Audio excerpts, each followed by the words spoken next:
Sir বলো। Sir আমি বৃষ্টিতে আটকে আছি, আচ্ছা বা আমি ট্রাফিক জ্যামে আটকে আছি, বা যদি বলতে চাই আমি রেল গেটে আটকে আছি, এই ধরনের বাক্যগুলিকে ইংরেজিতে কিভাবে বলবো? আচ্ছা আচ্ছা আটকে থাকা, কোথাও কোনো কারণে আটকে থাকা, এর জন্য আমরা একটা ওয়ার্ড ইউজ করবো, সেটা হচ্ছে স্টাক, STUCK, স্টাক। ঠিক আছে, এবার তুমি বললে আমি বৃষ্টিতে আটকে আছি, তখন বলবে I am stuck in the rain. I am stuck in the rain. ঠিক আছে, এবার যদি এই কথাটিকে আবার এভাবে বলতে চাও যে আমি বৃষ্টিতে আটকে ছিলাম, কিছুক্ষণ ধরে ছিলে আটকে, তখন এম ব্যবহার না করে এম এর পাস্ট ফর্ম ব্যবহার করবে। তাহলে তাহলে তখন কি বলবে? I was stuck in rain. In the rain বলবে। I was stuck in the rain মানে আমি বৃষ্টিতে আটকে ছিলাম। ঠিক আছে, ঠিক তেমনি এবার যদি বলো যে আমি ট্রাফিক জ্যামে আটকে আছি, তাহলে বলতে হবে I am stuck in a traffic jam.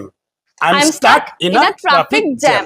এবার যদি বলতে চাও আমি ট্রাফিক জ্যামে আটকে ছিলাম, মানে কিছুক্ষণ ধরে আটকে ছিলে, তখন এম এর জায়গায় ওয়াজ ব্যবহার করবে। তখন বলবে I was stuck in a traffic. শুধু ট্রাফিক বললে হবে, I was stuck in a traffic, মনে থাকবে।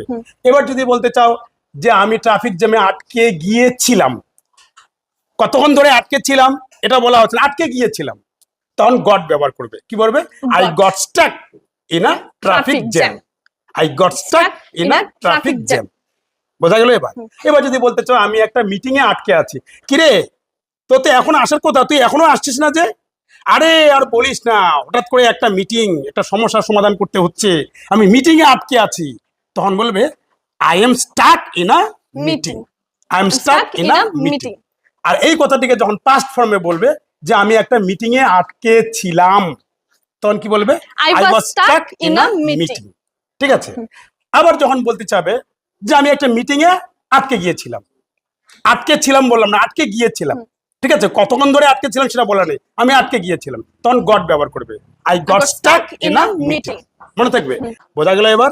If you like the video, please like, comment and share.